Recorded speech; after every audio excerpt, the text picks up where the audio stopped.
Hi అండి. నన్ను చాలామంది అడిగారు మెంటల్ రిటార్డేషన్ కోసం కొంచెం చెప్పండి. కొంచెం మేము ఎలా కనుక్కోవాలి అని చెప్పేసి.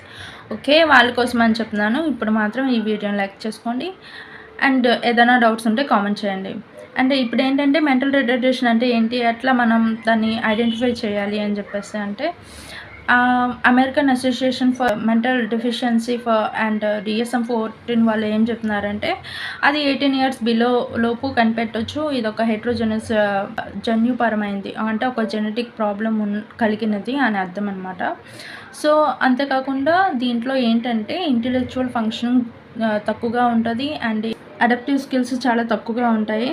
ఇంకా ఇప్పుడు చెప్పాలంటే నేను 2 చెప్పాను. మెంటల్ రిటార్డేషన్‌లో మెయిన్‌గా 2 తక్కువ ఉంటాయి అని చెప్పేసాను కదా!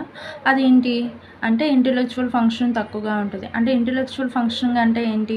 ఇప్పుడు బాడీ, మైండ్ 2 కూడా కోఆర్డినేషన్ ఉండాలి. కోఆర్డినేషన్ ఉంటేనే ఆళ్ళు నార్మల్ అని అర్థం. కోఆర్డినేషన్ లేదు అంటే వాళ్ళకి ఏదైనా ప్రాబ్లమ్ ఉందని అర్థం.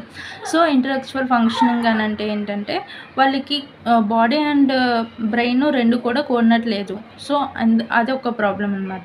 ఇంకా సెకండ్‌ది ఏంటంటే అడాప్టివ్ స్కిల్స్ అని చెప్పాను. అంటే ఇప్పుడేంటి నేను చేసేది వాళ్ళు తిరిగి చేయాలి. చేయట్లేదు అని అంటే వాళ్ళకి ఏదైనా ప్రాబ్లమ్ ఉంది అని మనం తెలుసుకోవచ్చనమాట. అంటే ఏంటి ఇప్పుడు నేను హ్యాండ్ షేక్ ఇచ్చాను. వాళ్ళు కూడా దాన్ని అటెంప్ట్ చేయాలి.